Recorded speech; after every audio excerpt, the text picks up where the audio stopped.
Right. And Harrington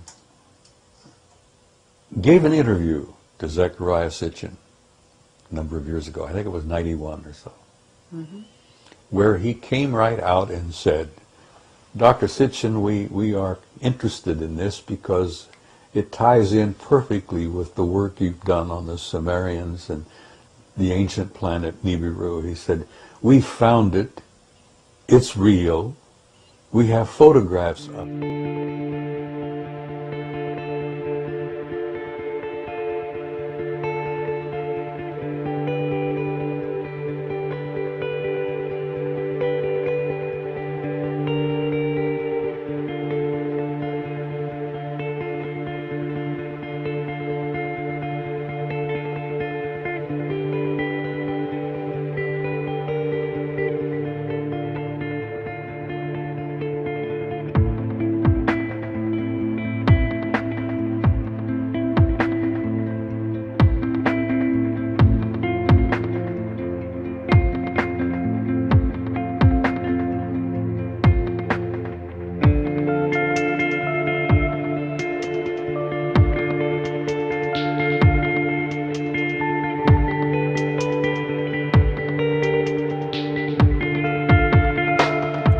Star, 30 million years.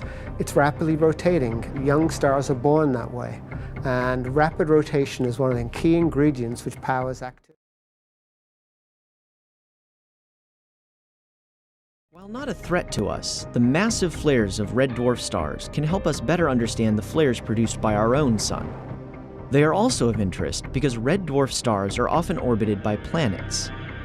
Some data suggest that 40% of red dwarfs have super-Earth-type planets orbiting in a habitable zone, where liquid water is possible. If this is true, then they are good candidates for supporting life.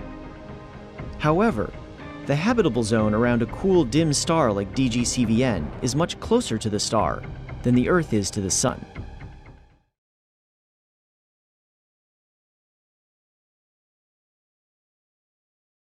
I think, first of all, that it probably generates enough of its own heat, and I think they probably did indeed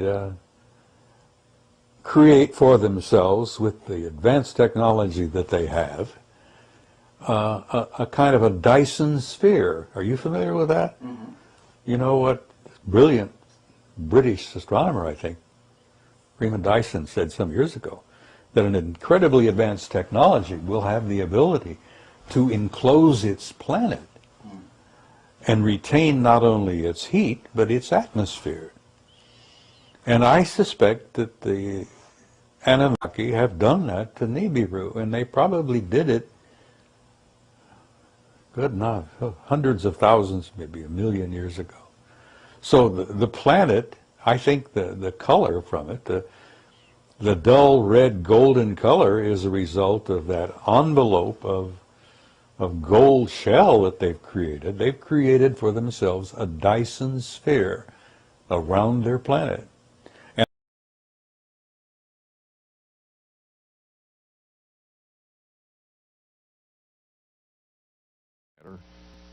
it really doesn't matter if I see a photograph of it or not. Eventually, I will see this particular dirt sign, right? Dirt sign. So I'm going to give it to you right here. I want to give it to you straight, people. They're afraid of Nibiru. Most influential culture of the ancient world. Not the Egyptians, not the Greeks, not the Romans, the Sumerians. The Sumerians... And apparently IRAS got 2 giant positive responses that yes, the 12th planet, the 10th planet, however you want to call it, yes, it's... Founded the observatory was to study the planet Mars and its canals. The other was the search for other objects of interest in our solar system, most particularly Neptune's perturber, Planet X, a fact that revisionist historians downplay or paint over. Yet it was Lowell's intention to find the mysterious Planet X that led to the discovery of Pluto. In 1929, 14 years after Lowell's death, a young astronomer by the name of Clyde W. Tombaugh was retained by the Lowell Observatory to carry on the search for Planet X. And on February 18, 1930, he discovered Pluto. At the time, astronomers believed he had found Planet X, Neptune's perturber. Consequently, the topic of Planet X languished for some time after Tombaugh's discovery.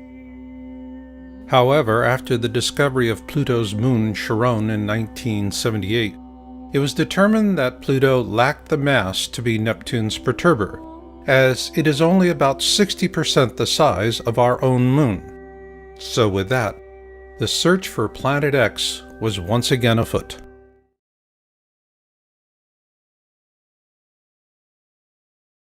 Допустило существование большой планеты, которой впоследствии было дано название Нибиру. В 2005 году американские астрофизики заявили, что на расстоянии приблизительно в 1 световой год от Земли располагается огромное космическое тело.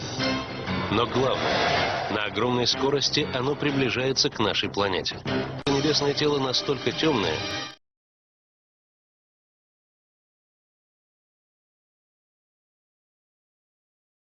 Also interesting to note that Pluto was later demoted to the status of a dwarf planet in 2006 by the International Astronomical Union.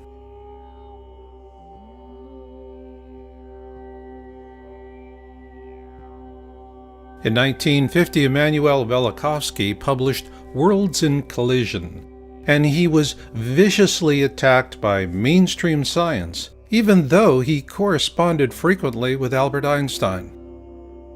What generated this medieval response from modern science is that Velikovsky used ancient accounts to question the Darwinian notion of evolution with evidence of periodic cataclysms caused by large objects flying through the core of our solar system. Despite ruthless suppression, Velikovsky's work reawakened an open discussion of Planet X, and following that, a steady trickle of interest emerged, both in mainstream science and the media.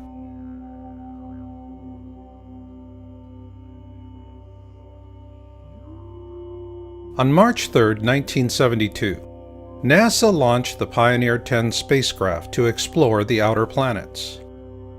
However, according to government whistleblowers, the real purpose was to find Planet X, or at least to help narrow down the search field.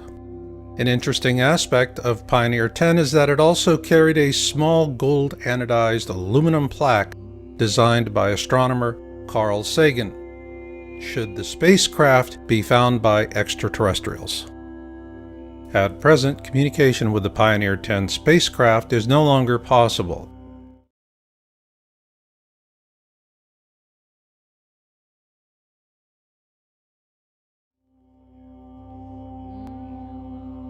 Following the launch of Pioneer 10, the topic of Planet X would have languished again had it not been for Zecharia Sitchin, the author of The 12th Planet, which was first published in 1976. According to his translations of ancient Sumerian texts, a race of beings living on a planet called Nibiru bioengineered early hominids on Earth to turn them into slaves for the purpose of mining gold. Called the Anunnaki, these beings lived on a planet the Sumerians called Nibiru, what we call Planet X today, and the Sumerian accounts tell us that it orbits our Sun every 3,600 years. Ancient wisdom text called the Colburn Bible, and according to Planet X historian Greg Jenner in his book Planet X and the Colburn Bible Connection, previous flybys of this mysterious object caused the sinking of Atlantis, the deluge, and the 10 plagues of Exodus.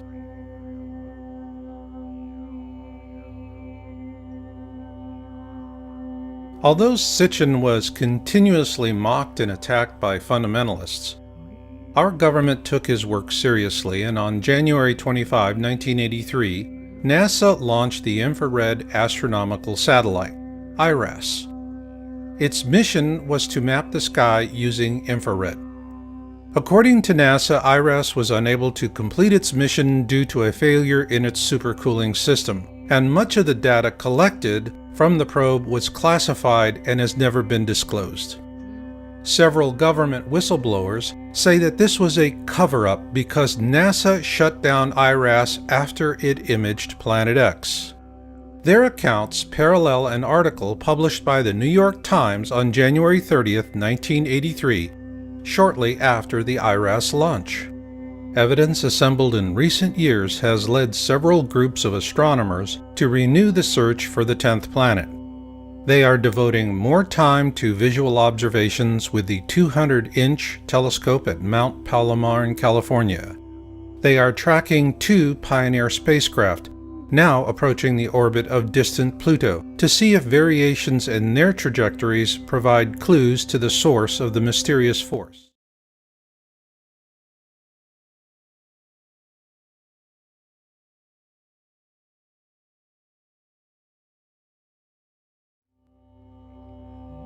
In a Victoria Advocate article published on June 14, 1988, NASA astronomer Dr. John D. Anderson was quoted as saying that telemetry from the Pioneer 10 spacecraft indicated the existence of Planet X. Also note that this article was sourced from Google News and was featured in Yowza.com's March 2012 article titled "The Planet X Cover-Up in the Mainstream Media." Following publication of our article, the entire June 14, 1988 edition was deleted from the Google News site. However, a complete copy is available for Yowza.com subscribers. But what is relevant here is that Anderson is a NASA astronomer with one heck of a resume, and what he said in that 1988 news article was powerful. In that article, he said, "We have a 90 to 99% confidence that Uranus and Neptune are being disturbed, and by one candidate for that is a single Planet X." At that point, our government became more interested in keeping public attention focused much closer to home. After all, if you can't see it, it's not there, so go back to sleep, America. Nothing to see here. However, a few curious minds had other notions.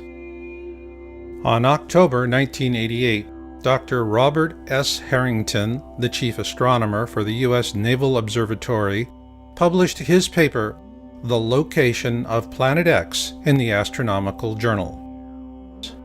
In an August 30th, 1990 television interview with Zecharia Sitchin, Harrington also said that Pluto had been a satellite of Neptune, but it was dislodged by Planet X, which he believed could possibly sustain some form of life.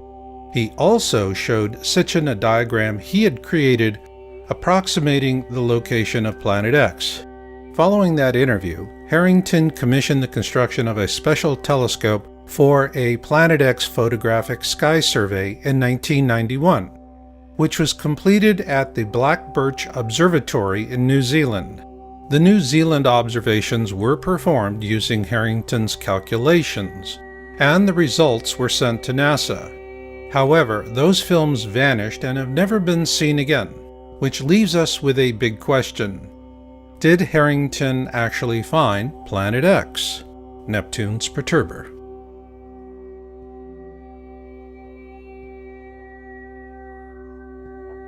In 1992, Sitchin produced a documentary titled "Are We Alone in the Universe?"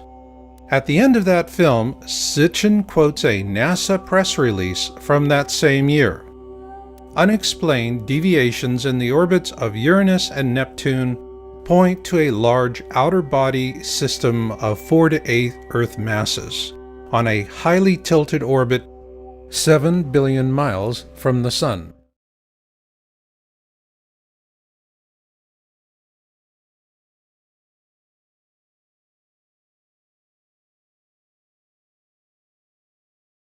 Unexplained deviations in the orbits of Uranus and Neptune point to a large outer body system of 4 to 8 Earth masses on a highly tilted orbit 7 billion miles from the Sun.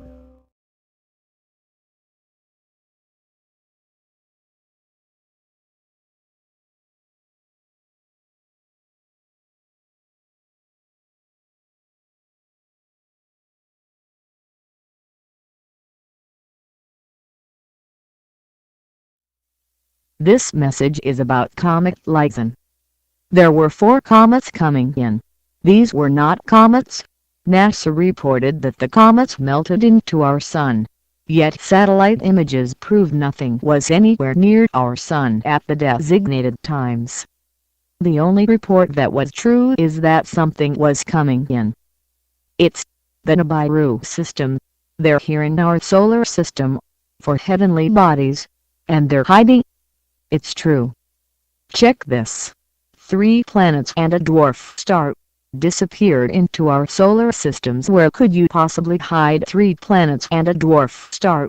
Our gas giants Jupiter, Saturn, Uranus, and Neptune. What is a gas giant? A planet that is primarily made of gas. Gas is compressible, and easy to dissipate into space. All of these planets have changed appearance in the last year. Why are Anunnaki here just waiting?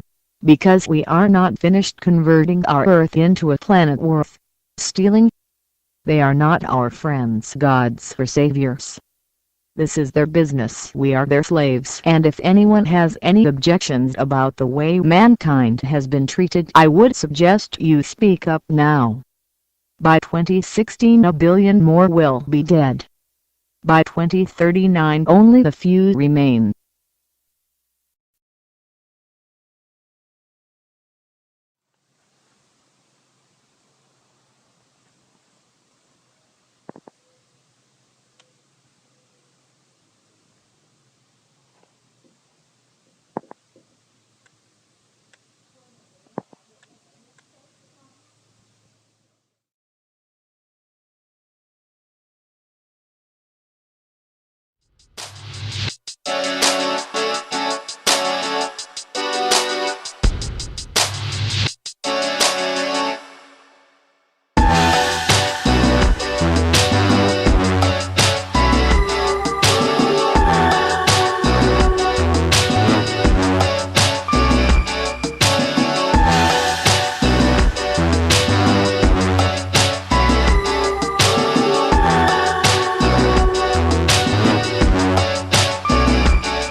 Фиксировать, сфотографировать. После изучения параметров и траектории движения гигантской планеты, ученые пришли к неутешительному выводу. Нибиру больше Земли в 5 раз.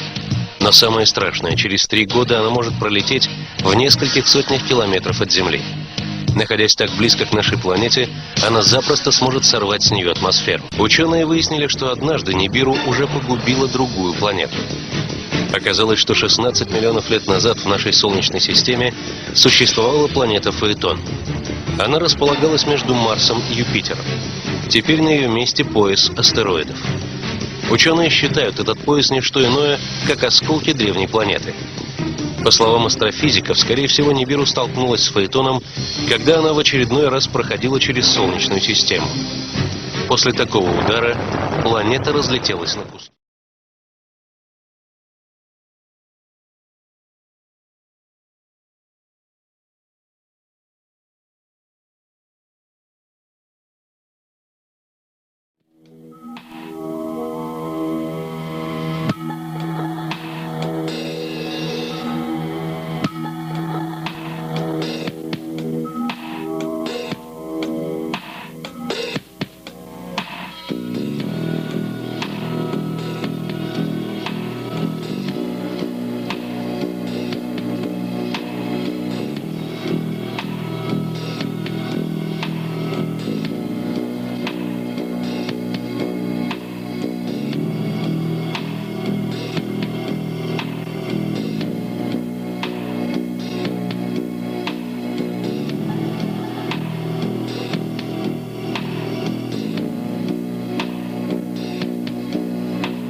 So if this planet turns out to be in a 3,600-year orbit, then its mass will be correspondingly larger.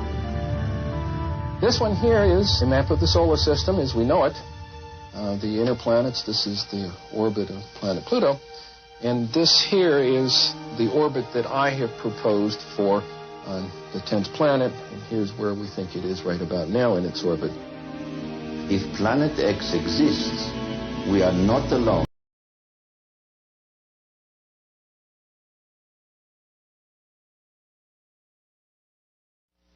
In the meantime, if you become a student of my work, a student of Professor McCanning, a student of Immanuel Velikovsky, Zecharia Sitchin, and others,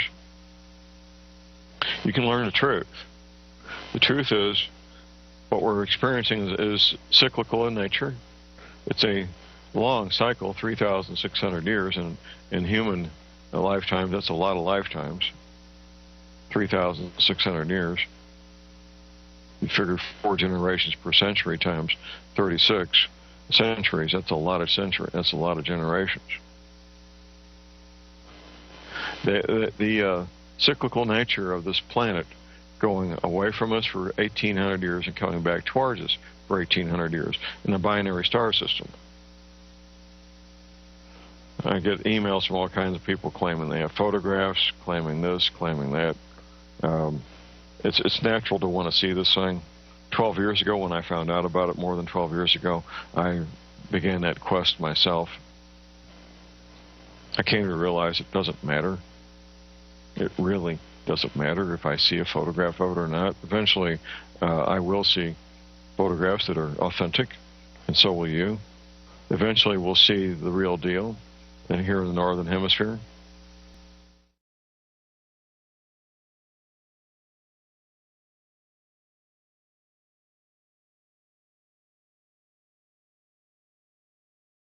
Necessarily agree with him. You're here to evaluate what we say and decide on what you believe. I am a pro-Sitchin person, as you will see. Okay, I have studied, and in part 4 of my book, I base part 4 on the writings of Zecharia Sitchin and the ancient Sumerians. Because next slide, I believe that the answer to where we came from is in fact going to be found in Sumer, ancient Sumer, modern-day Iraq, Tigris-Euphrates River.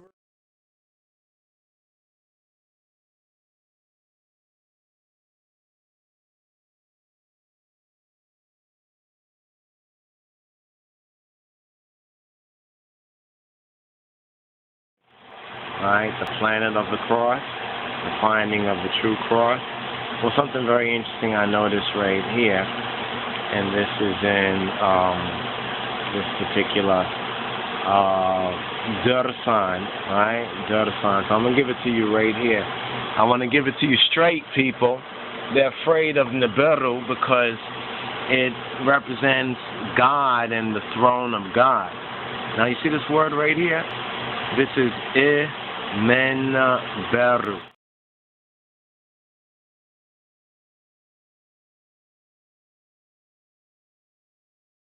Years old. That throws a huge, gigantic wrench into the establishment position that we evolved from creatures that were walking upright approximately 4 million years ago. The early Australopithecines, Lucy, everyone is familiar with her, at around 3.2 to 3.5 million years ago, and they're finding new ones all the time. And all they say is to qualify as human is to be upright walking. If you're an upright walking pre-creature, you're called a pre-human. And even though all of those creatures, right through Neanderthal, from Lucy at 4 million years ago, right through the Homo habilis, Homo erectus, Neanderthal to Cro-Magnon, right up to Cro-Magnon, all of those creatures don't look anything like human beings as we are today. They are as different from us as primates. In fact, they look like primates. They look like upright walking primates. Up through Neanderthal, back to Lucy, and whatever's going to come before her. What could make something change so radically literally overnight in anthropological terms and be anything remotely associated with Darwinism.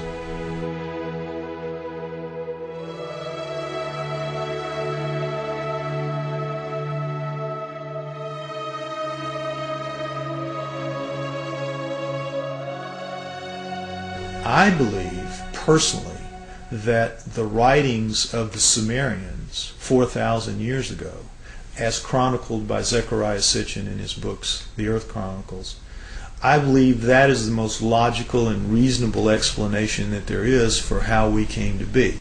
20 some odd years ago, Zechariah Sitchin wrote The 12th Planet.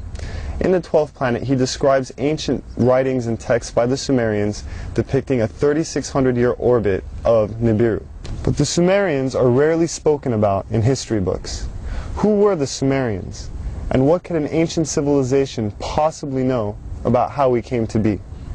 We only hear about like the Egyptians or the Mayans or the Incans, Romans, Greeks. The first culture we have on Earth were the Sumerians. And they showed up 6,000 years ago where modern-day Iraq is. It's right between the Tigris and Euphrates rivers. It was then known as Mesopotamia, Babylon, but also Sumeria, where the first culture on Earth stems. And they have left us over 100 of the first for high society to take place. For instance, stemming from Sumeria 6,000 years ago, they were the first ones to invent writing.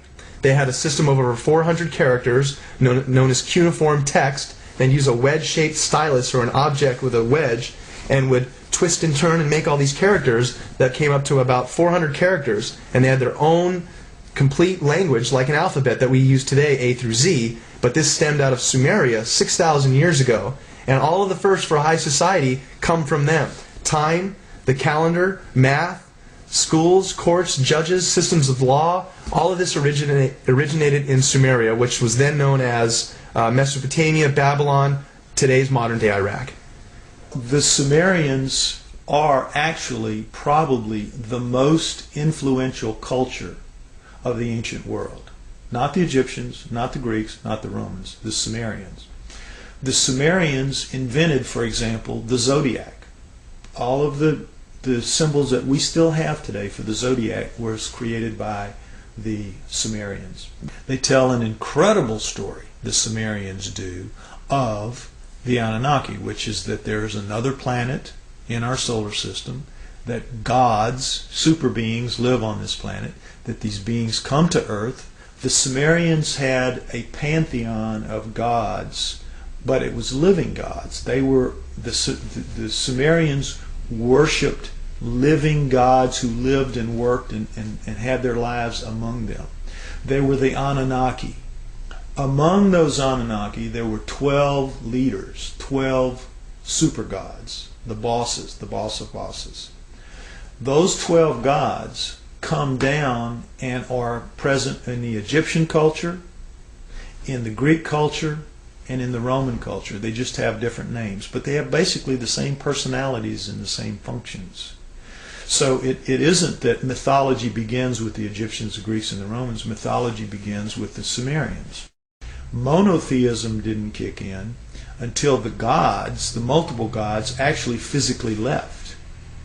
When we look at all the stories in the Bible about how God is a feared God, and if you do what God tells you, you are given the reprisal of going to heaven, or if you do wrong, you go to hell, and it's very black and white. But the Sumerians give us a lot more context into that line of thinking and how it came about in their image and after their likeness. The Anunnaki quoted to the Sumerians as saying, "We have created you in our image and after our likeness, and we were their slaves," basically, to do as they bid it. Mine the gold, do their daily chores. We were basically their slaves. The leader said, "We'll make you a slave. We'll make you a servant." And that's the reason, the impetus, according again to the Sumerian writings, for the creation of human beings. The story of Noah is a classic that comes right out of the Sumerian texts. The word Eden, the Anunnaki called the land where they lived the Eden. The Adam, they called the worker slave that they created the Adamu, plural. Could the Anunnaki have genetically engineered humans? It sounds incredible until we consider that we ourselves genetically engineer the fruit and vegetables we eat every day. From tomatoes to apples and oranges to cloning Dolly the sheep. If we can genetically manipulate DNA, then who's to say that we weren't created or our DNA wasn't tampered with by another race of beings in the past? Now the question is, were we? Did they? And if we were, there must be some empirical evidence, some clues left behind, besides writing in a text, that points to this. If you look at the human genome, you'll see that it looks very much like a primate genome, except the second and third chromosomes are fused into one. So, what does that solve? It gives you all the chromosomal material of the primate, but it's now only taking up the space in the combining process of 46. It is 46 chromosomes with 48 chromosomes of genomic material still in there. Now, how could nature do that? How could nature fuse those two chromosomes together in any length of time? It wouldn't happen. It couldn't happen. That was done. According to Sitchin, we were created genetically by the Anunnaki as a worker, to mine gold for them, to serve them. People out there, even if you're not a scholar, even if you're not anything, if you open your eyes a little bit to this and you start just doing your own research, you're going to find paths there that lead you to some things that are going to awaken new ideas into you. In the next few years, I think we're going to see a watershed of information that is going to absolutely rewrite every book of history. There's evidence left over this entire planet when you start thinking, and you must believe that we are the offspring of these people. If there was a God, the God created those people before they created us. We are here because of an act of divine creation, but they were people just like us, only older, only more technically advanced. We need to rediscover that in ourselves, that we are a great civilization. We came from a great civilization. And I would tell anybody to look, open your eyes and look for it. Don't be blinded to something that's led to nothing but the slaughter of ourselves for thousands of years. And we still are at that point. We're still a warring society. When this documentary or others like it are put out there and enough people will see it, at least that will start a beacon somewhere.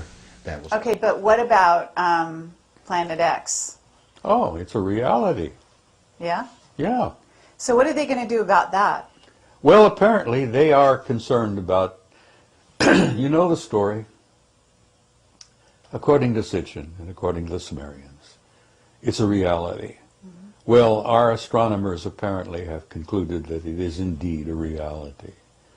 For almost a century, astronomers have been concerned and interested about what they called an intruder that seems to come and go from time to time, and they can measure it by the perturbations and the effects on other planets.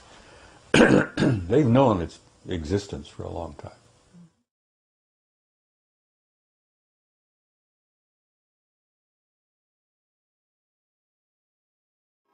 Maybe you wish to tell us in a few minutes the nature of those discoveries. I'd be happy to, but, and you're absolutely right. As a matter of fact, the date on here I was just noticing is 14 August 1978, which was just about 6 weeks after we discovered the fact that Pluto has a satellite. Once you have a satellite for a planet, you can determine how heavy it is. It turns out Pluto was very much smaller and lighter weight than we had thought, which meant that Pluto has no influence, no appreciable influence on the motions of the planets Uranus and Neptune. At that point, we voiced a hypothesis that this means that there is at least one yet to be discovered planet in the outer reaches of the solar system, And this naturally led directly to you and your interest in what we're doing, and that's when you sent me this book. You have then postulated the existence or the appearance in some time years ago of a celestial body which you, I think, named in that paper an intruder, yes, which may have collided with or somehow turned on their side both Uranus and Pluto. It did a lot more than that, as a matter of fact. In that paper, we hypothesized that this intruder passed very close to Neptune, that it dislodged one of what we then think were many satellites of Neptune, and one of them became the planet Pluto. We actually think Pluto was an escaped satellite of Neptune. This will also take the orbit of Triton, the big satellite of Neptune, and reverse it. We'll take the orbit of the satellite Nereid and extend it outwards. We can produce all of the observed aspects of the satellite system of Neptune plus Pluto's orbit just with this one single intruding planet. One of the things we did in 1978, having made this prediction that there was an additional planet, 10th or 12th, depending on your point of view, but it's the next one, we sort of put our money where our mouth was, as it were. We went out and we started looking for this thing. And we've been searching for 12 years for this thing. We've been able to refine the search area somewhat, get it rather narrowed down. We do our predictions based on the observed anomalies in Uranus and Neptune. We actually are currently looking down in the region of Centaurus, which is just south of the constellation Libra, but very close to the area that you've talked about. I think, Dr. Harrington, you have a pretty good picture, at least in your own mind, of what we're talking about, a big planet, a small planet. But if it is in the kind of orbit that we describe here, it would have to be a planet that would have a mass something like 3 to 5 times the mass of the Earth.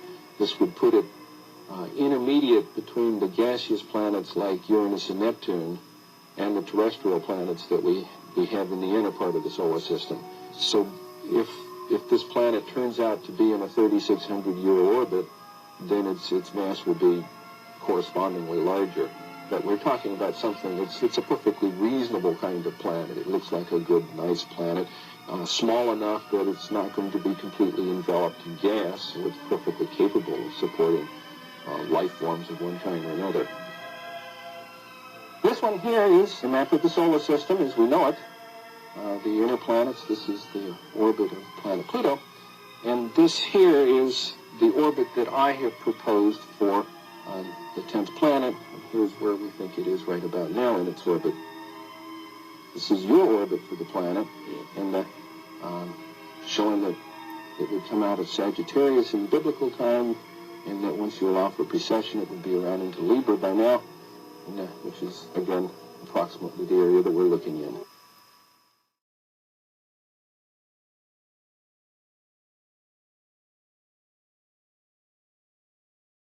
NASA launched the Pioneer 10 spacecraft in 1972. It attached to it a golden plaque.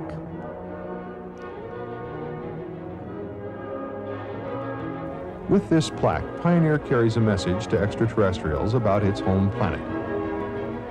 Its symbols show the radio signature of our sun, where our planet is located, and what we looked like. As Pioneer 10 journeys on beyond the outer known planets, the data it is sending back is also being used to seek a possible 10th planet. Indeed, a March 1992 NASA press release stated, "Unexplained deviations in the orbits of Uranus and Neptune point to a large outer solar system body of 4 to 8 Earth masses on a highly tilted orbit, beyond 7 billion miles from the Sun." In the past 2 decades, astronomers have joined the search to look for one more planet in our own solar system.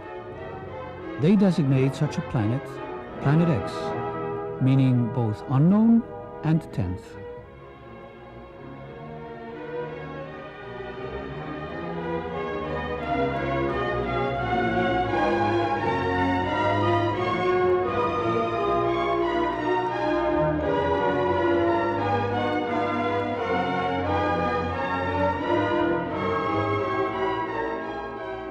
maybe you wish to tell us in a few minutes the nature of those discoveries. I'd be happy to, and you're absolutely right. And as a matter of fact, the date on here, I was just noticing, is 14 August 1978, which was just about 6 weeks after we discovered the fact that Pluto has a satellite. Once you have a satellite for a planet, you can determine how heavy it is. It turns out Pluto was very much smaller and lighter weight than we had thought, which meant that Pluto has no influence, no appreciable influence on the motions of the planets Uranus and Neptune. At that point, we voiced a hypothesis that this means that there is at least one yet-to-be-discovered planet in the outer reaches of the solar system, and this naturally led directly to you and your interest in what we're doing, and that's when you sent me this book. You have then postulated the existence or the appearance in some time aeons ago of a celestial body which you, I think, named in that paper an intruder. Yes. Which may have collided with or somehow turned on their side both Uranus and Pluto. It did a lot more than that, as a matter of fact. In that paper, we hypothesized that this intruder passed very close to Neptune, that it dislodged one of what we then think were many satellites of Neptune, and one of them became the planet Pluto. We actually think Pluto is an escaped satellite of Neptune. This will also take the orbit of Triton, the big satellite of Neptune, and reverse it. We'll take the orbit of the satellite Nereid and extend it outwards. We can produce all of the observed aspects of the satellite system of Neptune plus Pluto's orbit just with this one single intruding planet. One of the things we did in 1978, having made this prediction that there was an additional planet, 10th or 12th, depending on your point of view, but it's the next one, we sort of put our money where our mouth was, as it were, and we went out and we started looking for this thing. And we've been searching for 12 years for this thing. We've been able to refine the search area somewhat, get it rather narrowed down. We do our predictions based on the observed anomalies in Uranus and Neptune.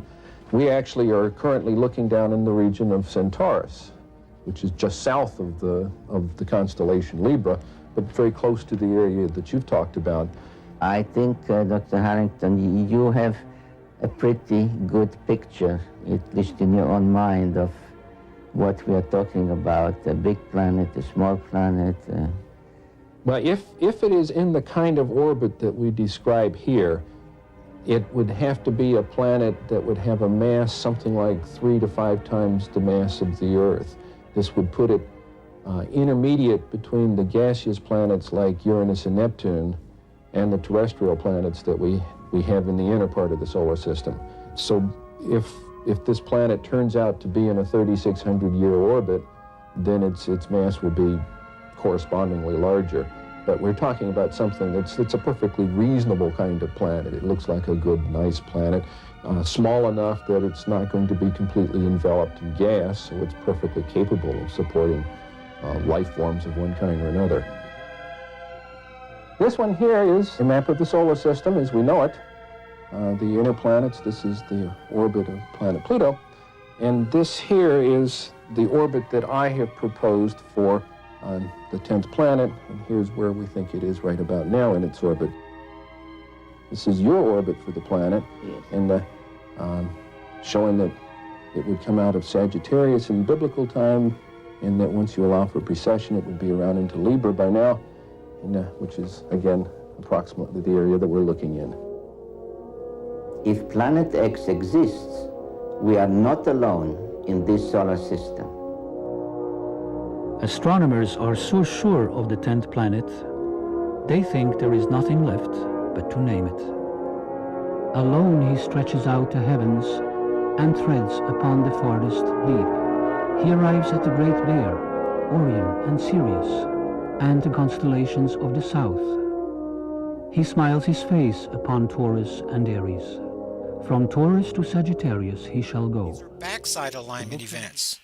See how these different colored lines are almost straight? The second event of that year happens a little bit later in the year because the black star is continuing to move left. If the black star was in the same place out there in the same spot sitting still, which nothing sits still out there, then this event would happen at the same time each year, but it happens later. See the pattern? Now, these are alignment events: near side alignment, back side alignment. Okay, now let's go to stellarium, and let me try to help you understand. This is for Bonnie particularly. Let me try to help you understand outside orb position. Now, let's see how Saturn's in the Libra constellation. The black star is in the Libra constellation. So let's just pretend for a minute that Saturn is representative of the black star. Let's just pretend for a minute. Okay, now I'm going to grab hold of the Earth here. And this is where the Earth will be whenever we come into alignment. Look at the date down here. You see how it's May? This is the problem time, May of 2014. When the Earth is around in here, then we're going to come into alignment with Saturn. The black star is right in here somewhere. Okay, now you got magnetic portal connections that are running from the Sun to the Earth, from the Earth to the black star, which is represented by Saturn here, right? And from the Sun to the black star, and from the Sun to Saturn, there's going to be a convergence of all these magnetic portal connections in the month of May. This is our next near side alignment. But now let's bring this backwards, all the way back around to where we're on the back side. See, we're on the back side of the Sun. The black star is over here. Here's the Sun, here's the Earth. We're on the back side of the Sun for 6 months, and we're on the near side of the Sun for 6 months. Okay, now whenever I get to about October, can I grab it and pull it back? It's not working for me. Let's try it again. Here we go. October the 25th is when we had our big Japan quake. 7.2. We had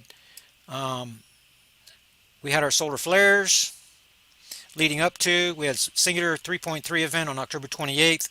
Okay. Now this is when we were on the back side of the Sun relative to the black star. Now this, all I'm describing right now, is the near side alignment and the back side alignment, just alignment events. That's what all of these lines represent. A near side alignment and a back side alignment. But you see these empty spots here on the side? These empty spots are the areas where Earth reaches outside orbit position. Now let's go back over here. So here we are at the alignment October, it's very near the backside alignment on October 25th. Now, just over 3 months later, here we go. Notice how the Earth comes around in orbit. Now we're orbiting away from where the black star is going to eventually reach perihelion, because the black star is coming in this way. It's prograde, coming in the same way. So we are going in the opposite direction as to where it's going. That means that the magnetic portal connection is getting longer. It's being stretched. Okay, now when we get to outside orbit position, which is, see, we got to make the right angle. And we're just about there right now. Sure wish this thing would work like I want it to. Here we go. Okay, right about there. Now the black star is still trailing Saturn just by a little bit, so you don't quite have a 90 there. Right? But the black star is a little bit behind Saturn. That's why. Okay, so this is the 90-degree angle that I'm talking about. 90 degrees. You had the same thing on this side. On the summer side, July the 7th, 2013. That's when we reached outside orbit position on this side. So this is outside orbit, this is outside orbit. This side over here is the near orbit alignment, the near side alignment, this is the back side alignment. So if you imagine this is like a football game, whenever we get around here to make this right angle, that begins the first quarter of each orbit cycle. That first quarter of each orbit cycle begins later each year. You go back to the last orbit cycle, the outside orbit position here was December the 28th, 29th, right in that area. This is the time when we had the minimum number of indicator quakes, 2.5 to 4 magnitude, 146 we had. Now I'm looking for a low value now, but the dynamic inside the Earth core has changed and this modeling is being thrown off. But anyway, this is the outside orbit position where the Earth is right here. And what happens now, watch the Earth as it's comes around in orbit, we're getting ready to start heading towards the black star. We're back on the back side of the Sun, we were moving away from the black star. All that turns around right about here. And that's where we are right now, coming into February the 1st. Now, identifying exactly what date that we reach outside orbit position, there's lots of indicators, but I have to use hindsight in order to tell. It's going to take me a couple of weeks to be able to know for sure. But then I'm going to be able to fill in all the data for the Japan event and these X-class flares, correctly identifying this point as the backside alignment. So I'm identifying 4 key features for each orbit cycle. When the cycle begins, this cycle is just about to begin again. We're in the 4th quarter right now, and the game is almost over for this orbit cycle. Now we're beginning the 2014 orbit cycle that begins in the month of February. Now whenever we move around in orbit just a little bit, right, then the moon alignments could have something to do with it. If you can see, I don't know if you can see or not, but the moon is coming into alignment, and it's coming into alignment. We're getting closer to the spring, okay, when the spring tides come, and it could be that this is going to be part of what causes these 7 magnitude quakes to kick off. They kick off between a week and 2 weeks apart. That's what's going to happen after February the 1st that I'm looking for. So you have 2 outside orbit positions, and you have 2 alignments. There's an outside orbit position, and if you go all the way around 6 months and a few days later, then you have another outside orbit position that's going to be around over on this side. Okay, we notice that nothing stands still. As we're going forward and backwards in time, there's nothing that's just sitting out there in space. Saturn is moving slower than Jupiter, is moving slower than Mars, is moving slower. As you get closer to the sun, everything is moving more quickly. Things take much longer. Saturn takes 30 years to go around one time. Okay, so I hope this helps you to understand, Bon, that we are now reaching this position right over here. And I was asked today, Kurt called me, he wanted to know when I'm starting up the radio shows again, and I really don't know more now than I knew when the Earth was back in here. I need to get beyond outside orbit position, so I'm going to be coming onto the radio and just regurgitating stuff that I'm giving you guys in these 15-minute updates. It's really not necessary. You know, I'm not in this to make money. I'm not in this to be rich and famous or anything. I'm just really honestly wanting to do the research and share it with you guys when there's something to share. If there's nothing to share, then what's the purpose? What's the purpose of it?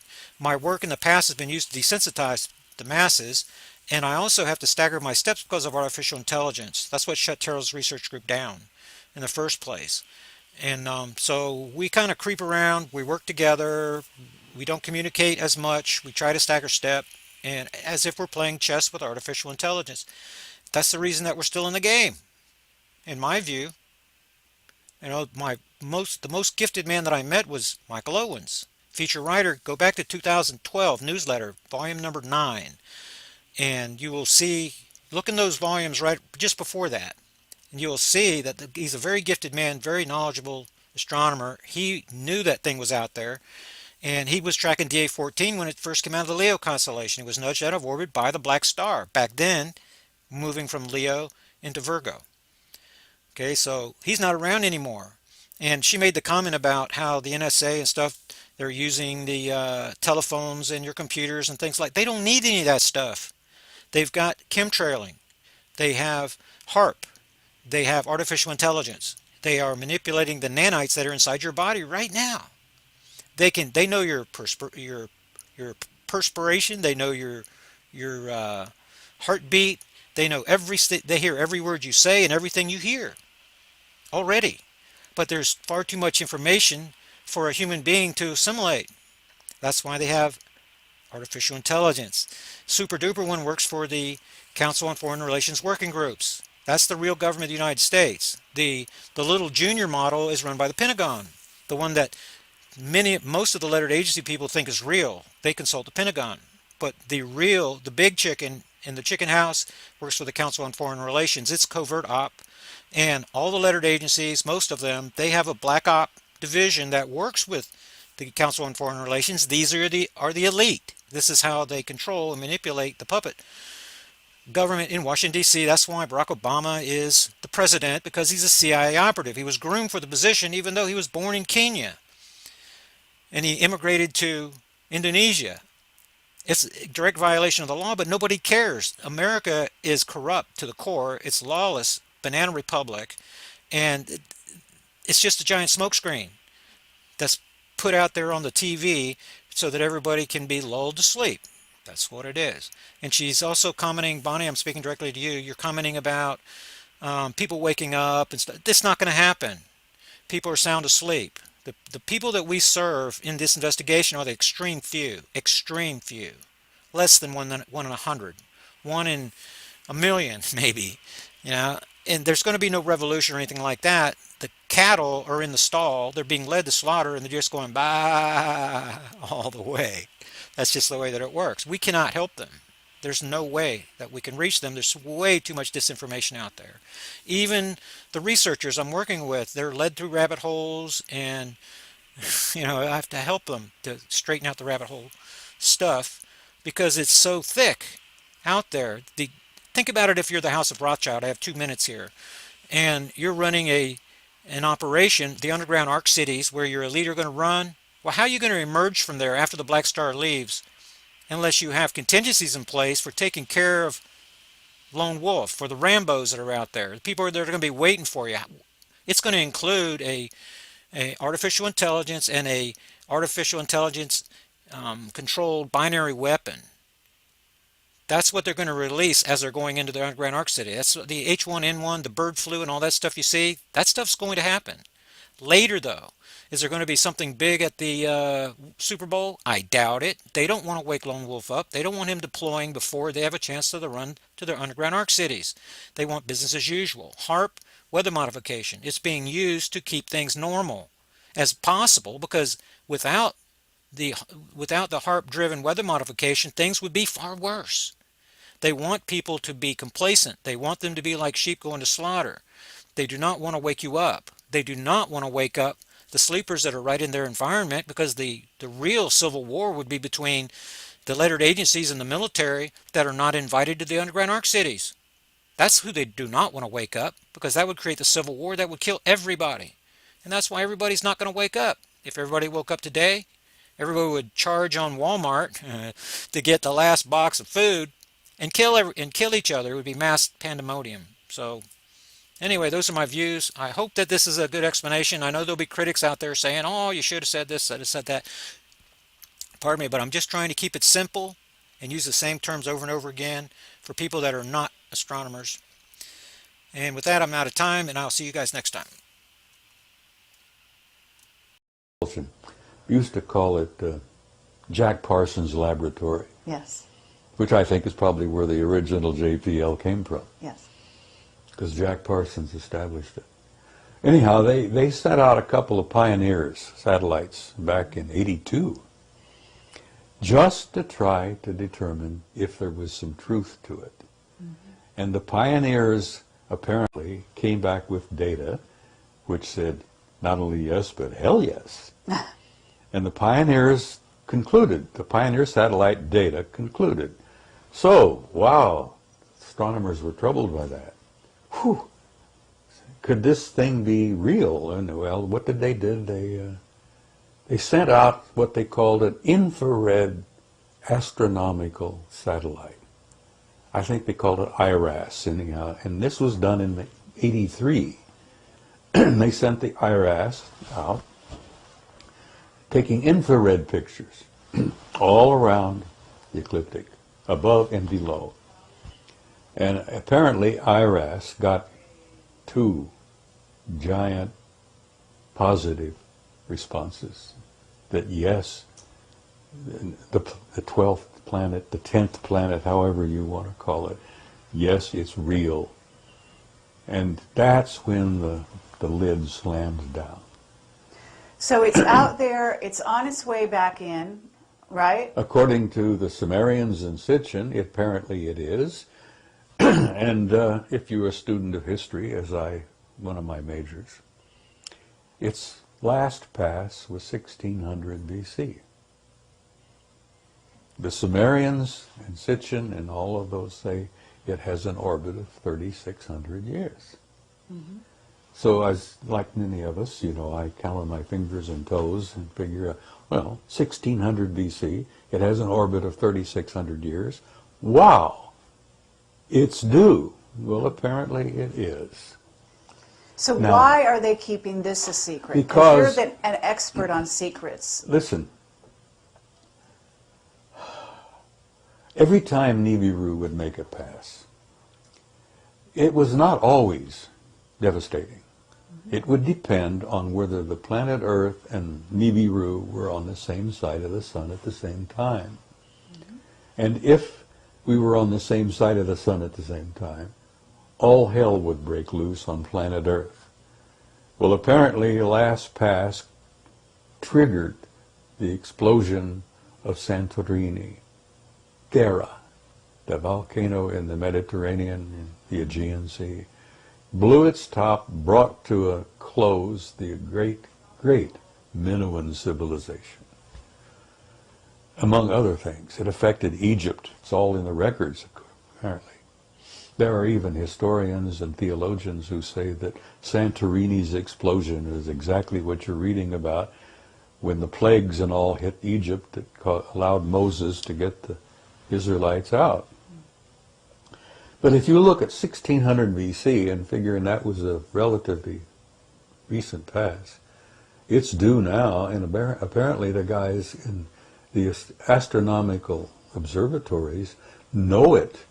And that, again, is above top secret. Let me give you a tiny example. A number of years ago, there were two brilliant guys working at the Naval Observatory in Washington. Tom Van Flandern is one, who I hope you've interviewed.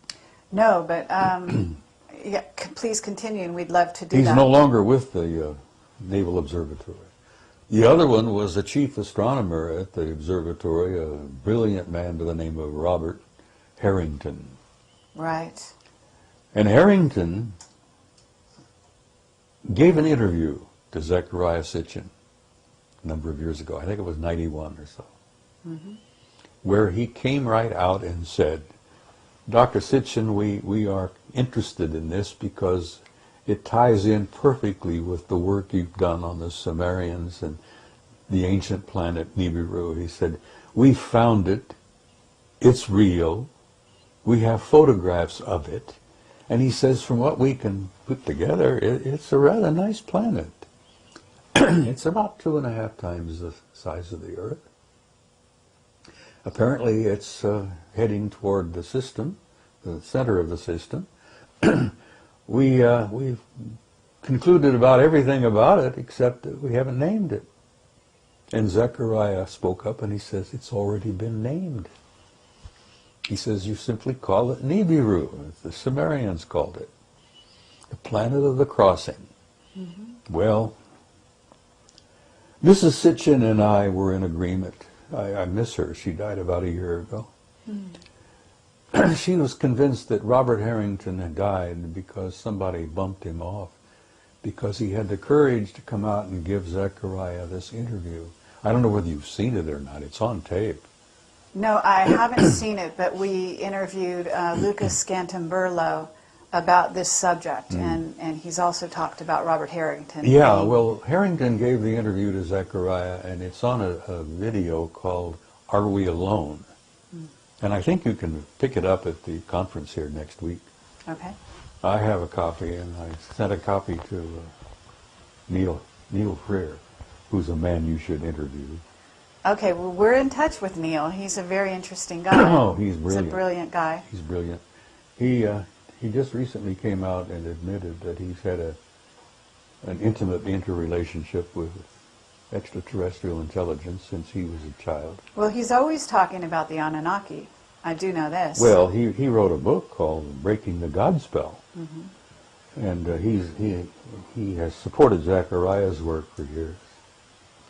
I have a question, Bobby, if I may, about the provenance of this information, in the sense that Zecharia Sitchin's work is very well documented, and a lot of people watching this video will be very familiar with his books and with all the intelligent commentary about that. Are you saying that you have additional information based on your contacts within the Old Boys Network? Or are you doing a neat presentation of... Many of my conclusions are my own, you know, and they, in many respects, correlate perfectly with Sitchin's work, which is, you know, Neil has told me, he says, you know, Zachariah really should get the Nobel Prize. But I don't know what they would grant it to him in what field. But he's such an outstanding scholar in what he's done, and the Earth Chronicles is what he calls all of his work. Well, I think there's 7 or 8 of them now. I have 2 questions. One's a minor one to do with celestial mechanics. And it's just something that I've never understood, and I've heard this question from many other people as well. That if Nibiru comes from the outer reaches of the solar system, it's going to be an icy rock, which isn't going to be the kind of place that any beings could live on or would want to live on. And researcher Andy Lloyd, who you probably have heard about, has theorized that what they're seeing in the photographs that you referred to as an orange object is actually a brown dwarf, with the possibility of Nibiru being one of its moons, if you like. And there's a lot of debate about how to apply what Sitchin seems to have been saying to the real practicalities of life on an icy rock out in the orbit of Pluto. And I wondered if you knew or had anything to say about that. No, it's not an icy rock.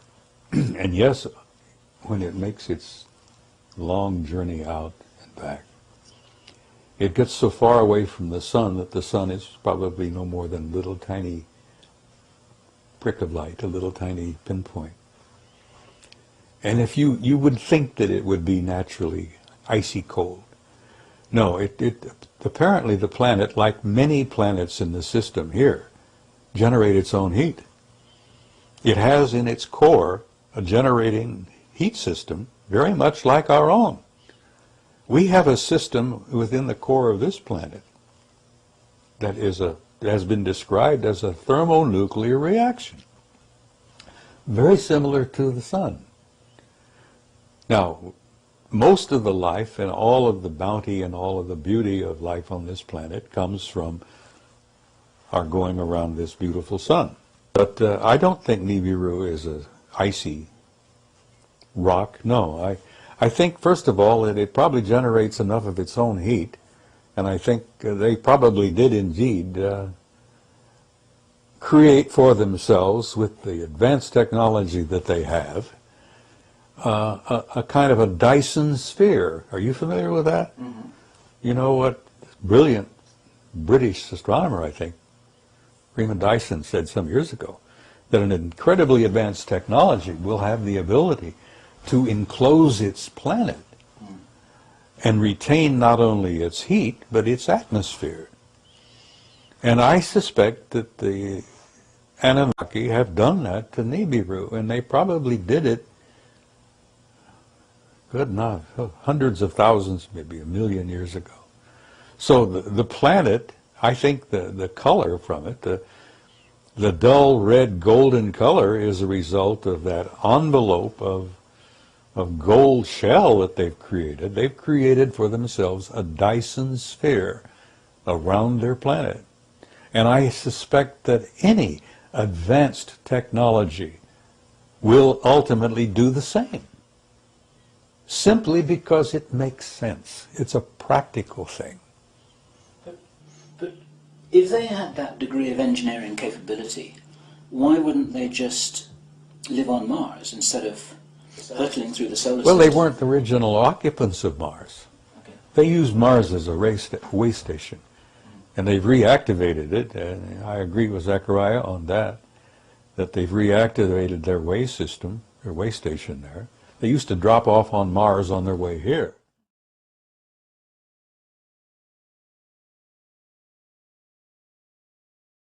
In Revelations, when the opening of the sixth seal comes, from what I've been told, that's very accurate, because that's exactly what's going to happen. There's going to be a massive earthquake when it locks onto us, As it goes past us, we're going to follow it right upside down.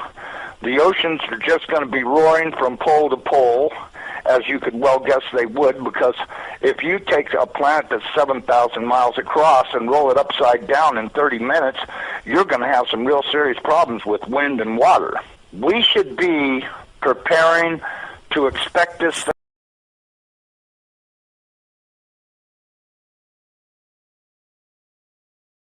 Yes, I was saying in the beginning that we do take our inspiration from these ancient Sanskrit writings of India. They're collectively called the Vedas. Among them are the Puranas. Purana is a Sanskrit word. It means history. Now, these histories tell of human civilizations on this planet going back millions of years. How do we know those are accurate? Well, that was our question too. Richard Thompson and I, we thought, well, if there's any accuracy to those statements, there must be some factual evidence to back them up. Now, when we looked in the current textbooks, of course, we didn't find any such evidence, but we thought, well, let's look a little bit further. Practically speaking, archaeologists and anthropologists have buried almost as much evidence as they've dug up. In other words, or perhaps overlooked, cast aside. Well, yes, cast aside, and there have been some outright cases of suppression where people who have reported such things have had their careers ruined.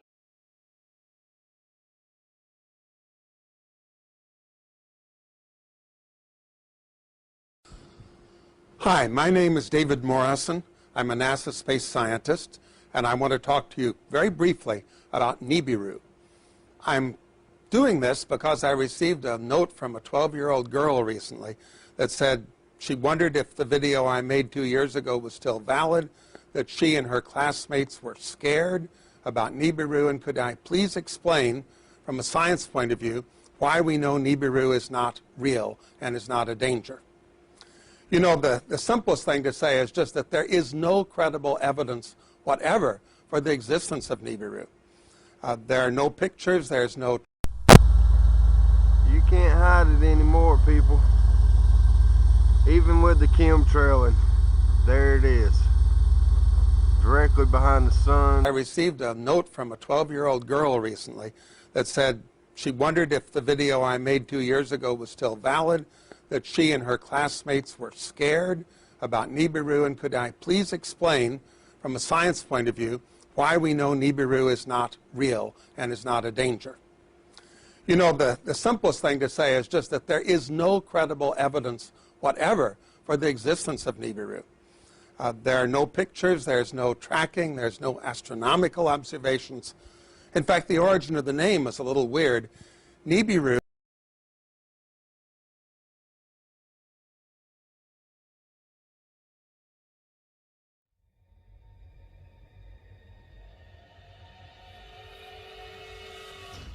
The reason why modern science can't find Nibiru is because of the orbit.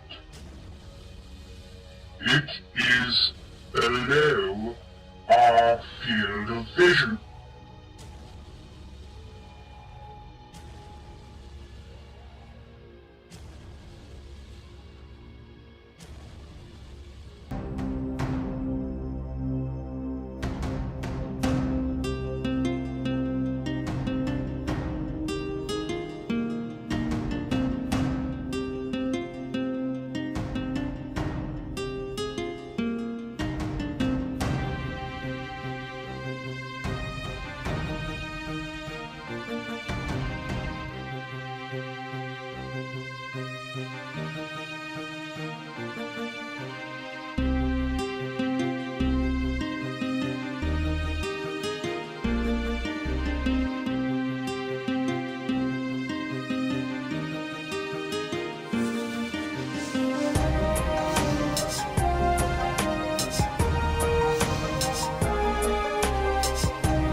I'm doing this because I received a note from a 12-year-old girl recently that said she wondered if the video I made 2 years ago was still valid, that she and her classmates were scared about Nibiru, and could I please explain, from a science point of view, why we know Nibiru is not real and is not a danger. You know, the simplest thing to say is just that there is no credible evidence whatever for the existence of Nibiru. There are no pictures, there's no tracking, there's no astronomical observation.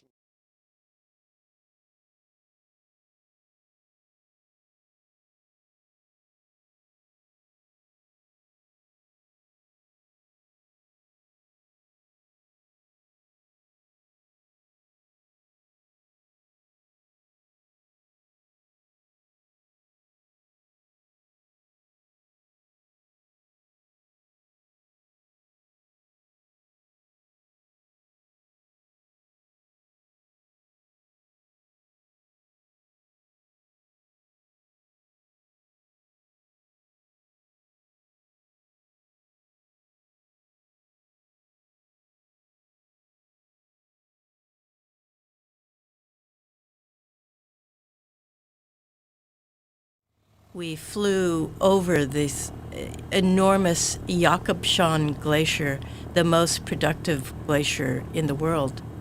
The ice sheet used to be much smoother on top. Now it's just fractured on top. Conrad Steffens, the famous climatologist, said it looked as if a huge hammer had come down on top of the ice sheet. There's surface melting, which has really accelerated over the years. Huge lakes and thaw ponds. These are these beautiful blue eyes you see in the ice from the air. In other words, yes, it's really melting rapidly in ways that we're just discovering now. Some stunning before and after photos. And for people that can't grasp what is taking place on the West Coast, show them this video. Show them these photos before and after of what is taking place here. This is Shasta Lake, before and after.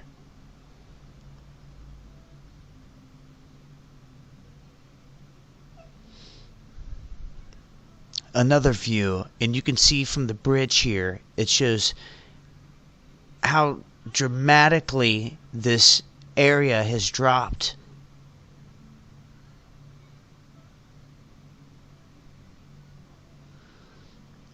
You can see here at the dam, also showing the land.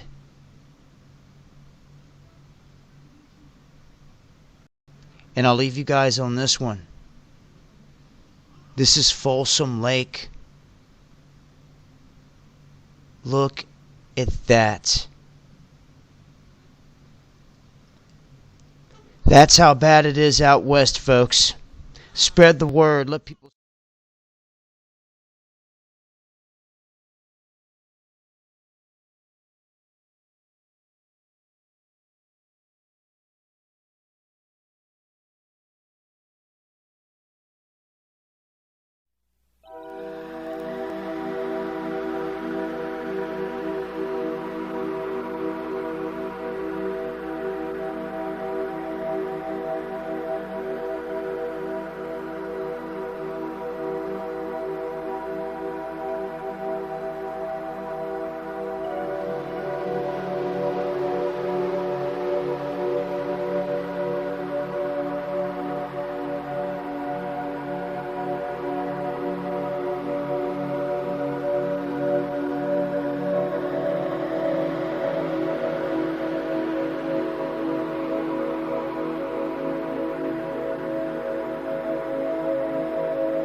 an extraordinary opening in space or time that connects travelers to distant realms.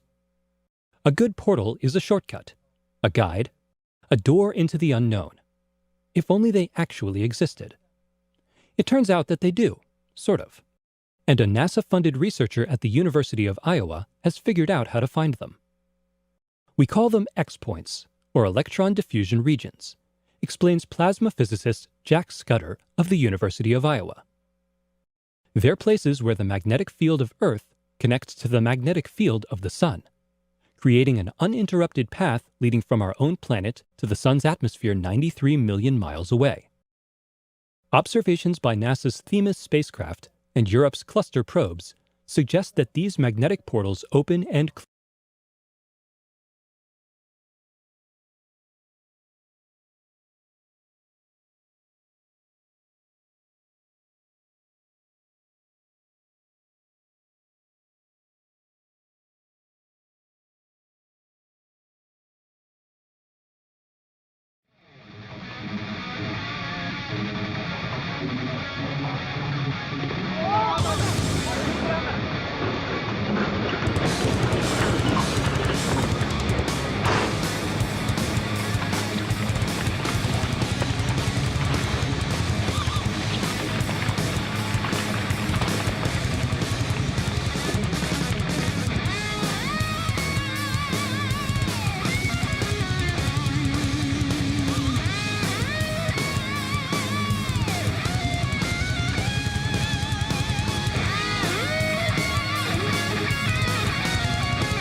Not gonna lie, my heart's racing.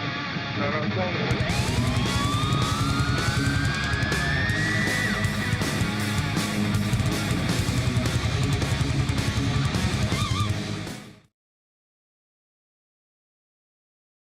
Solar system's a pretty big place. You know, not only do we have the sun where the most of the mass is at, but we have 8 identified planets. We got the 4 inner planets, and we've got the 4 outer planets.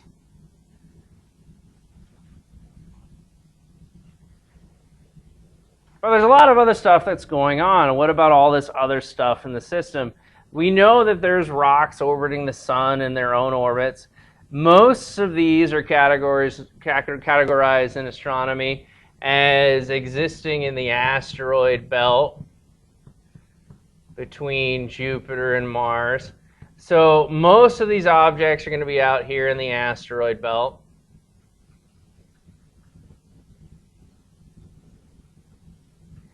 Some asteroids are going to be, you know, kind of following Jupiter a little bit, possibly being pushed by Jupiter's gravity in the front. Those are our shepherding asteroids. There's lots and lots of dust and stuff within the entire solar system, and there's even lots of bodies out just right outside of the solar system, past the orbit of Neptune, in the Kuiper belt and Oort cloud. Now, so there's a lot more going on than just the sun and planets. Now, thinking of the term asteroids, all an asteroid is a big clump of rock. So an asteroid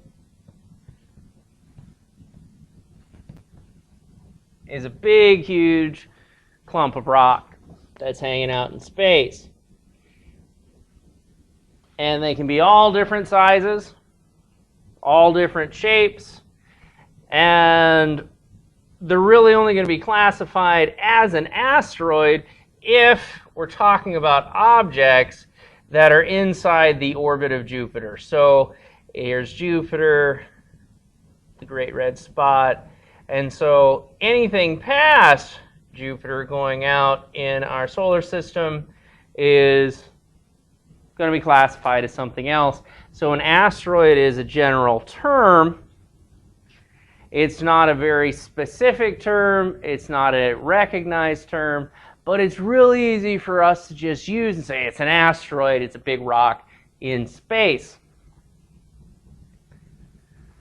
Asteroids is such a general term that if I were to have the group asteroids, within that group would be all of our meteors. All of our meteors would be in the asteroid group. And some of our dwarf planets. So we'd have some dwarf planets that would be considered asteroids. So we got dwarf planets that are considered asteroids. And anything else that's within around the orbit of Jupiter that might have been classified as other things. So we have some other stuff like various gas, dust, just stuff floating in space. Space is mainly empty, but when we do find matter in space, that matter tends to clump together and make objects. Now, meteoroids are not a technical term, but they are still in use for the term meteoroids. Now, think about our asteroids. Our asteroids are these big lumps of rock, sometimes kilometers and miles across, sometimes only a couple hundred feet across. But what happens if a small piece of some asteroid breaks off, and now we have this tiny dot, pebble in the sky, something maybe a meter across, maybe there's something the size of a human being, and this is what we would call a meteoroid, this itty-bitty tiny bit of rock. Meteoroids are kind of like the junk left over from planetesimals in the early solar system. They're from collisions. They're just pieces that fly all over the place. And a lot of the times these meteoroids are going to travel in clusters from when an asteroid got blown apart. And this is how we get our meteor showers, is these small, tiny objects in the sky that we really can't classify and name, but they still smash into the Earth's atmosphere and we can see them. And that's how we mainly interact with meteoroids, because they're little bits and pieces of flotsam floating around in our solar system. Here's a nice, decent picture of a meteoroid hitting our atmosphere. So as it's a meteoroid as it hits the atmosphere. And then as it hits the atmosphere, it stops being a meteoroid, and it starts to be a meteor. And that's why we have meteor showers. They're seasonal, and what the Earth is doing is the Earth, not usually that you see an Earth with a red outline, but we're going to stick with it. The Earth is moving through these clumps of meteoroid debris that is hanging out in space. So that's where we get meteoroids. Meteoroids are these small objects that interact with our atmosphere. We see them as meteors, and then we see meteor showers as they smash into our atmosphere. Now, we don't want to confuse meteors with their cousins, comets. Whenever we see a meteor, so those are not comets. Whenever we see a meteor, they are moving through our atmosphere very, very fast, and they go, pew, and then they burn up. They either burn up, sometimes if you get a larger meteoroid, it'll strike the ground, and then it becomes a meteorite, you know, all these words tied together and everything. But don't confuse a meteor or a meteoroid with a comet, because the meteor is going to travel through our atmosphere very quickly, whereas a comet, comets are not traveling through our atmosphere. A comet is hanging out in space, and they're far away. And the tail from these comets, the tail that's coming out from some body right here, is not because it's burning up in some atmosphere like Earth. That tail is caused by heat from the sun and the solar wind. And the reason that they form those tails is that if we draw the solar system, we got a sun, we're going to put Neptune way out here. Neptune has a little solar storm going on it. We don't know why. There's not enough energy out there, but it does anyway. And outside of Neptune are objects that come into contact with each other. And then as these objects come in towards the sun and form a giant loop orbiting the sun. Now what happens is those objects are going to cross that frost line. They cross the frost line and they start to melt.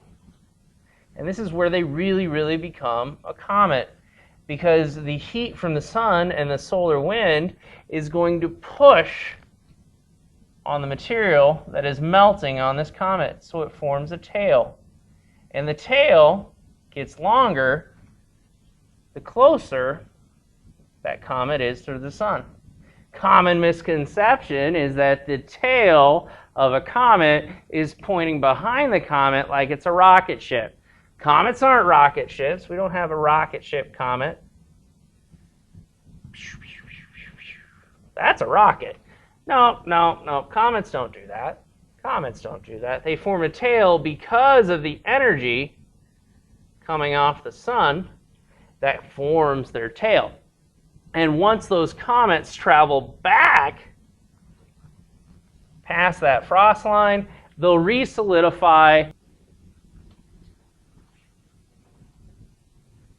They'll re-solidify out here past the orbit of Neptune. They'll start to solidify somewhere in here, and they become kind of a solid rock out in this area out here. So it's only a comet because you have some sort of object that travels past the orbit of Neptune, down into the inner solar system area, begins to melt, forms a tail because of the heat from the sun. Dwarf planets. Now, dwarf planets, we've said that dwarf planets can be in the group that we consider an asteroid, and they can also be in a group called trans-Neptunian objects and Neptunian objects, etc. So there's other terms going on here that are more technical, but in general, you should know that a dwarf planet, it satisfies at least two of the rules for being a planet. It's going around the sun, and it's round because gravity has pulled in and made it round. But it hasn't cleared its orbit. This is the dwarf planet series. Why so serious? Because I'm not a planet. So the dwarf planet series exists in our asteroid belt. The dwarf planet series is pretty cool because it contains 1/3 of all of the mass for the entire asteroid belt, yet Ceres is much smaller than our moon. Now, that would be a dwarf planet that would be inside that line we drew for ourselves earlier, where anything past Jupiter, we really aren't going to call that asteroids. But dwarf planets can also exist outside of that zone. This is the dwarf planet Pluto. This is the best image we really have of Pluto. It doesn't really look like much. We will learn far more about Pluto and Ceres in 2015. There's 2 missions that are going out in that direction. They're separate missions. We've got the Dawn spacecraft that's going to come up to Ceres in 2015 and say, yo, and we're going to get some fantastic pictures of this dwarf planet. We've also got the New Horizons probe in 2015 that's going to swing by Pluto, and that's going to take a picture of Pluto and Pluto's moon, Charon. And we've recently found that Pluto has other objects floating around it that would be considered moons of a dwarf planet. So thinking about general ways of classifying things in the sky, it's all going to originate with the sun. And in this lecture, what we're talking about is we have 2 classifications. One involves our friend Jupiter. The other involves our friend Neptune, both of whom have storms on them. We don't really know why Neptune's got a storm on it, but it does. It's just really far away from the sun to have that kind of storm. Now the frost line, because Jupiter's kind of moved since it's formed, is just past Jupiter. So thinking of this, when we have objects that are large, they tend to hang out in the asteroid belt. So we have these larger asteroid belt objects, and they have to be an asteroid. We would only refer to them as an asteroid if they're inside of this line of Jupiter's orbit. Don't confuse that with the frost line. That yellow line is referring to the orbit of Jupiter. And then when small objects, we really only see them here on Earth when they cram into our atmosphere. Any itty-bitty tiny objects hanging out in the solar system that we really can't classify or name, those are our meteoroids.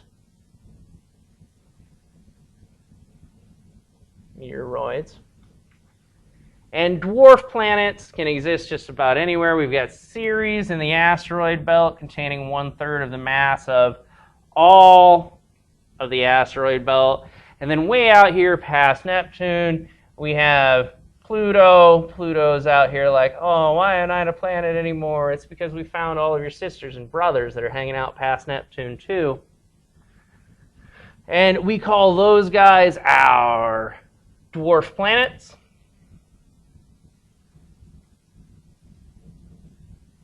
And sometimes those trans-Neptunian objects, those objects passed out Neptune, they will get dislodged and they're going to come in towards the inner solar system. And when they do, they make this nice long orbit around the sun, coming way back out past Neptune at the end. They form tails going away from the sun, and they only start forming their tails when? Oh yeah, right after they've crossed this frost line. And when they're past the frost line, they don't got any tails because they're all frozen balls of snot. And who are we talking about? We're talking about comets.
There are 8 major planets. Mercury, which is closest to the Sun and very barren. Venus, with her thick atmosphere and furious volcanoes. Earth, the only known planet to host life. And Mars, the red planet, a neighbor that has had a lot of human-made visitors. Farther out is Jupiter, a giant made of gas, with over 60 moons. Saturn with its mighty ring system, and finally, Uranus and Neptune, the ice giants. Beyond them lie huge asteroid fields and some dwarf planets, like Pluto and Eris. All these heavenly bodies revolve around the Sun. It's the center of our solar system, and also its superpower. It's called Make-Make after the god of the ancient civilization that lived on Easter Island. It was nicknamed the Easter Bunny as it was discovered around Easter time. The International Astronomical Union said it wasn't a good name, so it was given the name Make-Make. It's a rocky, icy planet, very far out, very cold, which poses no threat of any kind to the Earth or the inner solar system. It's so far out, it takes 308 years to complete a single orbit of the Sun. Its orbit is fairly elliptical, which varies between 45.791 astronomical units and 53.74 astronomical units. Some fearmongers, as soon as a planet is discovered, or a dwarf planet, they try and say that that is proof for their paranoid, fearful theories. Obviously, they're mistaken. Ceres is the smallest dwarf planet in the solar system, and it's the only dwarf planet in the main asteroid belt. It was discovered on January the 1st, 1801. It's named after an ancient Roman goddess. The goddess Ceres was responsible for growing of plants, the harvest, and motherly love. In 2006, the International Astronomical Union decided to upgrade Ceres from an asteroid to a dwarf planet with a diameter of about 950 kilometers. Ceres is by far the largest and most massive object in the asteroid belt. Without any cause or consequence, there is no reason to assume or believe that Ceres poses any threat to the Earth. I have read what some conspiracy theorists have said on this object. They have suggested it is a moon of Nibiru, or it's the remains of a planet which once was destroyed by Nibiru. No evidence or proof has ever been brought forward. Ceres is not a Nibiru-like object or a danger to the Earth. The dwarf planet Eris is a trans-Neptunian object, bigger than Pluto. It's the largest dwarf planet known. At 2,400 kilometers in diameter, Eris orbits the Sun once every 557 years, and it has an elliptical, egg-shaped orbit, tilted at an angle of 44 degrees. It has a moon called Dysnomia. It was discovered on the 5th of January 2005. It was originally called Xena, after the main character of the television series Xena Warrior Princess. It was officially named Eris on September 13th, 2006. The name itself, Eris, is the Greek goddess of strife, discord, and rivalry. Under the specifications of what constitutes a planet, Eris, along with Pluto and the other dwarf planets, are recognised as being just that, dwarf planets. They are not recognised as being full planets, like with the larger bodies within the solar system. There has been a lot of fear-mongering about the possibility of Eris coming into the centre of the solar system, or by some quirk affecting the Earth. There is no proof of any kind that this will happen. It is merely wild speculation on the part of conspiracy theorists, and it serves no good purpose. It is completely unproven, and the facts, the genuine, solid facts, are easily attainable. The moon of Eris, Dysnomia, was discovered in 2005. Its name is derived from the ancient Greek, meaning lawlessness. The name also means the daughter of the Greek goddess Eris, so giving it that name is quite fitting. The reason why I mention this particular moon is because people have claimed that this is in fact a UFO. Dysnomia is, according to some people, a UFO, because it's not causing the wobble effect they would expect.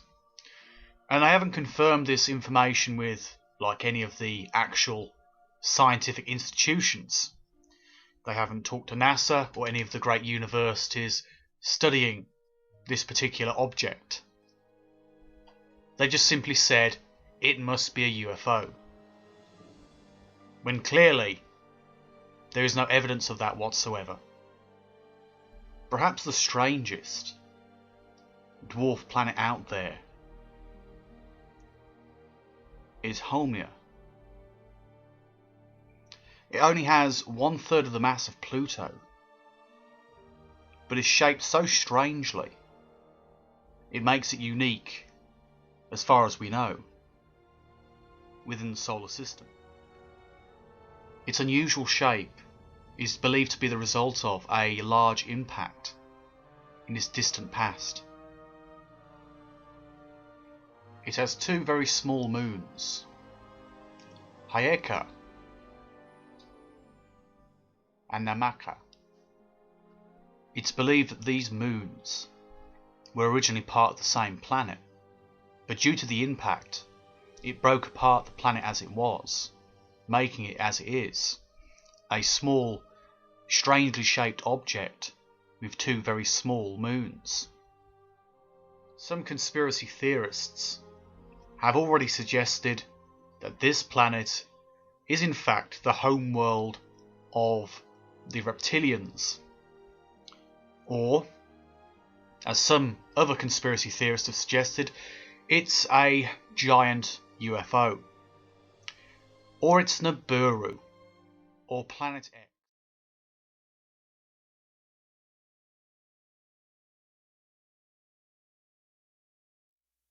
This message is about Comet Lyson.